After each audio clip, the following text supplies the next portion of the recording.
আসসালামু আলাইকুম এভরিওয়ান। আজকে আমরা এই কালারটা কিভাবে করেছি তার উপরে ভিডিওটা হবে। তো এই কালারটা হচ্ছে গ্লোবাল ফ্যাশন হেয়ার কালার। পুরো চুলে কালার করাটাকে আমরা বলে থাকি গ্লোবাল ফ্যাশন হেয়ার কালার। এখানে হচ্ছে আমরা ক্লায়েন্টের রিকোয়ারমেন্ট অনুযায়ী মেহগুনি যে কালারটা বলা হয়ে থাকে মানে রেড কালার, সেই কালারটা করেছি। একদমই হালকা কালারটা, যেটা হচ্ছে রোদে গেলে একটা শাইন ভাব দিবে। তো আমি দেখাচ্ছি কোন কালারটা। তো এই যে এই রেডিশ কালারটা আমরা করব আজকে। তো এই কালারটা করার জন্য কি কি উপাদান লাগে তাই প্রথমে দেখে নিই। আজকে এই প্রোডাক্টগুলো লাগবে এবং করার পাশাপাশি আমি সবগুলো প্রোডাক্টের নাম এবং ডিটেলস বলে নেব। তো প্রথমে হচ্ছে আমি একটা স্টিচের ক্যানভো প্যারাফাইন শ্যাম্পু ইউজ করব। অবশ্যই কালার করার সময় এই শ্যাম্পুটা ইউজ করবেন। এই শ্যাম্পুটা অনেক ভালো এবং শ্যাম্পু সবসময় দুইবার ইউজ করবেন।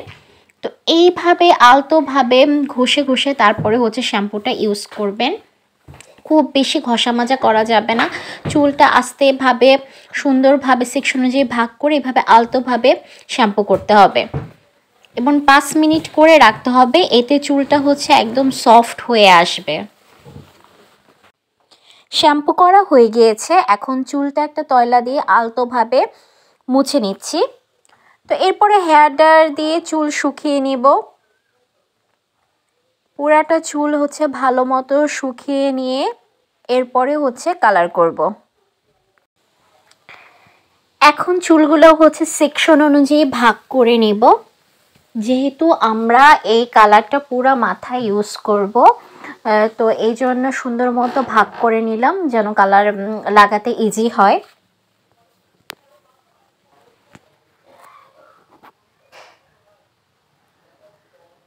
তো আজকে আমরা স্টিচের এই কোম্পানির এই কালারটা ইউজ করব। এটা হচ্ছে হালকা রেডিশ মানে মেহগনি কালারটা। তো এটার প্রাইস হচ্ছে 350 কিংবা 400 এর ভিতরে নেবে আর কি। তো প্রথমে আমি যেটা করব সেটা হচ্ছে হালকা ডেভেলপার ইউজ করে নেব।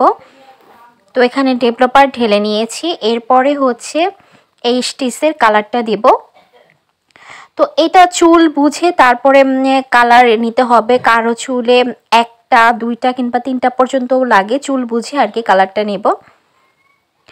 এই প্রসেসে হচ্ছে আপনারা যদি কালার করেন তাহলে চুল হচ্ছে কোনো রকম নষ্ট হওয়ার কোনো সম্ভাবনা থাকে না, যেহেতু এখানে হচ্ছে আমরা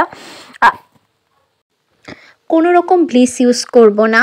এবং চুল হচ্ছে কালার করার শেষে একটা মাস্ক ইউজ করে দিব, যাতে চুল কোনো রকম ড্যামেজ কিংবা অনেকে বলে কালার করার পরে চুল একদম মানে নষ্ট হয়ে যায়, কীরকম উস্কো উস্কো হয়ে যায়, সেটা হবে না যদি হচ্ছে ব্লিচ ইউজ না করা হয়ে থাকে।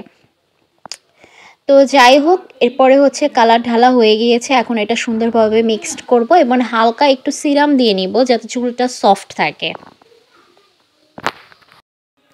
তো এখন আমি একটা প্রোটিন স্প্রে ইউজ করে নিচ্ছি। তো যাদের অ্যালার্জি প্রবলেম আছে কিংবা স্কাল্পে ক্ষত বিক্ষত কিংবা বিভিন্ন ক্যাটাগরির প্রবলেম আছে, তো তাদের হচ্ছে কালার করার আগে অবশ্যই প্রোটিন স্প্রে ইউজ করে নিতে হবে। এতে স্কাল্পে কোনো রকম প্রবলেম হবে না। তো এরকম আমি সেকশন অনুযায়ী ভাগ করে প্রত্যেকটা গোড়ায় গোড়ায় সুন্দর মতো প্রোটিন স্প্রে দিয়ে নিচ্ছি। এরপরে হচ্ছে যে কালারটা আমি মিক্সড করেছিলাম, তো সেই কালারটা হচ্ছে পুরোটা চুলে আলতোভাবে লাগিয়ে নিচ্ছি। তো এটা হচ্ছে একদম চুলের হচ্ছে গোড়া থেকেও লাগানো যাবে, যেহেতু আমি এখানে কোনো রকম ব্লন্ডার ইউজ করিনি। তো সেই ক্ষেত্রে হচ্ছে স্কাল্পে লাগালেও প্রবলেম নেই। আর স্কাল্পে তো আমি হচ্ছে প্রোটিন স্প্রেটা লাগিয়ে নিয়েছি। তো যাই হোক, এরকমভাবে প্রত্যেকটা সেকশন অনুযায়ী ভাগ করে অল্প অল্প করে হালকাভাবে টেনে টেনে তারপর ইউজ করতে হবে। আপনারা যেন সুন্দর মতো করতে পারেন, এই জন্য হচ্ছে আমি সুন্দর মতো দেখিয়ে দিচ্ছি। দেখেন, এই প্রসেসে অবশ্যই হাতে গ্লাভস পরে নেবেন, এতে হচ্ছে হাতে কালার যেন না ভরে। তো এইভাবে টেনে টেনে তারপরে দিতে হবে। টেনে টেনে দিলে পুরাটা চুলে সুন্দর মতো আর কি হবে। আর এই কালার করাটা কিন্তু অনেক ক্রিটিক্যাল। সবার চুলে কিন্তু সেম কালারটা সবসময় আসে না। যেমন কারো যদি চুল হচ্ছে অনেক বেশি কালো থাকে, একদম কুচকুচে কালো, তাদের চুলে কিন্তু হচ্ছে কালার আসে না। তো সেই ক্ষেত্রে অনেক সময় ব্লিচ করে নিতে হয়। তো অনেকে করে না, কারণ এটা করলে হচ্ছে চুল একদম নষ্ট হয়ে যায়, একদম মানে পুরো চুলটা কেমন জানি হয়ে যায়। তো সেই ক্ষেত্রে কালার করার সময় অবশ্যই চুলটা ভালো মতো কথা বলে এরপরে হচ্ছে কালার করে নেবেন। তো আপনারা যদি চান যে কোন কোন চুলে কিভাবে কালার মানে অ্যাকুরেট কালার, কারণ কালারের তো অনেক ক্যাটাগরি আছে এখন বর্তমানে, কেউ অ্যাশ, ব্রাউন, অনেক কালার পছন্দ করে। তো হচ্ছে কোন চুলে কিভাবে কোন কালার আনবেন তার যদি একটা ভিডিও চান তাহলে অবশ্যই আমাকে কমেন্ট করবেন। তো যদি হচ্ছে অনেক বেশি কমেন্ট করেন তাহলে আমি কালার নিয়ে একদম ডিটেলসে একটা ভিডিও দিব, যে অনেকগুলো যে colour, ash colour, brown colour, আরও কালারের যে ভ্যারিয়েন্স আছে ওইগুলো কালারগুলো কীভাবে আনতে হয় এবং কোন প্রোডাক্ট নিয়ে কীভাবে কী করতে হয়। তো যদি হচ্ছে এই ভিডিওর 300-400 কমেন্ট আসে তাহলে আমি মানে কালার নিয়ে ডিটেলস একদম একটা ভিডিও দিব যে বাকি কালারগুলো কীভাবে আনবেন। তো যাই হোক, দেখতেই পাচ্ছেন আমাদের কিন্তু অলরেডি পুরা চুলে হচ্ছে কালার করাটা কমপ্লিট হয়ে গিয়েছে। তো সেকশন অনুযায়ী ভাগ করে নিলে দেখেন কত সুবিধা, পুরোটা চুলে সুন্দর মতো আর কি কালারটা করা যায়। তো এইভাবে হচ্ছে আস্তে আস্তে পুরোটা চুলে কালারটা করে নেবেন।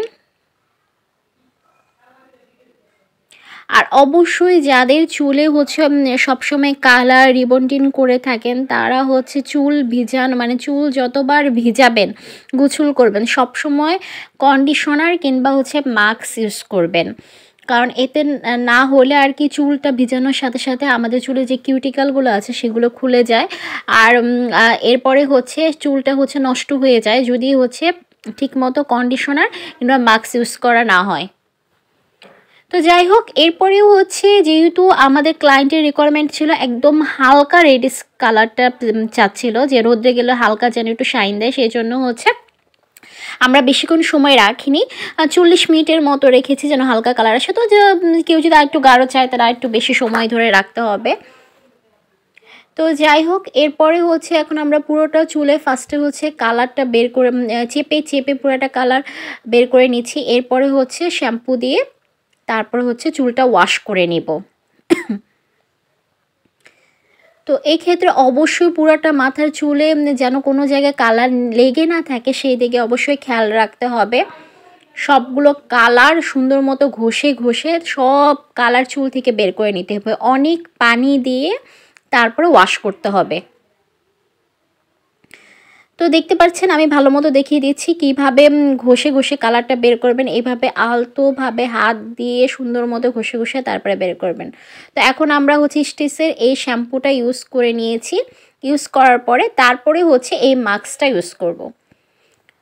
তো মাস্কটা আমরা হচ্ছে 10 মিনিটের মতো চুলে রাখবো। এই মাস্কটা কিন্তু খুবই ভালো, এই মাস্কটা হচ্ছে আমরা রেগুলার বেসে ইউজ করব যাদের হচ্ছে কালার করা কিংবা রিবন্ডিং করা আছে, মাস্ক ইউজ করব। কারণ আমরা বললামই যতবার শ্যাম্পু করব ততবার কিংবা গোসল করব ততবারই হচ্ছে মাস্ক ইউজ করতে হবে। তো এইভাবে হচ্ছে আলতোভাবে ঘষে ঘষে লাগিয়ে 10 মিনিটের মতো রাখলেই হবে, এতে চুলটা এত সফট হয়ে আসবে, অনেক সফট হয়ে আসবে। আর কন্ডিশনার থেকে সবথেকে হচ্ছে মাস্ক করাটা ইউজ করাটা হচ্ছে সবথেকে বেশি ভালো, কারণ হচ্ছে মাস্ক আমাদের একদম কিউটিক্যাল পর্যন্ত যায়, চুলের একদম গভীরে যায়, মাস্ক কন্ডিশনার কিন্তু এতটা গভীরে যায় না। তো সেক্ষেত্রে অবশ্যই আমরা ট্রাই করব হচ্ছে মাস্ক ইউজ করতে। আর এই স্টিসের এই মাস্কটা অনেক ভালো, আপনারা সবাই যারা হচ্ছে কালার করা তারা এই মাস্কটা ইউজ করবেন। তো যাই হোক, এখন 10 মিনিট পরে হচ্ছে চুলটা আমরা ওয়াশ করে নিচ্ছি। তো এইভাবে হচ্ছে চুলটা এখন পানি দিয়ে সুন্দর মতো ওয়াশ করে নিব যেন চুলের কোথাও হচ্ছে কোনো রকম কন্ডিশনার না লেগে থাকে।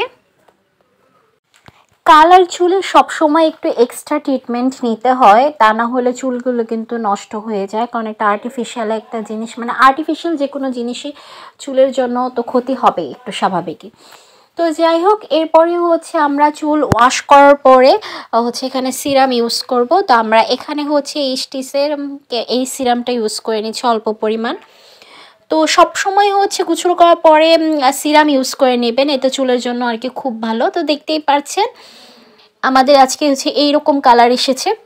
তো এটা রোদ্রে গেলে আরও সুন্দর একটা গ্লেজ দেবে। তো আজকে এই পর্যন্তই। তো ভিডিওটা ভালো লেগে থাকলে অবশ্যই লাইক কমেন্ট শেয়ার করবেন। ধন্যবাদ সবাইকে।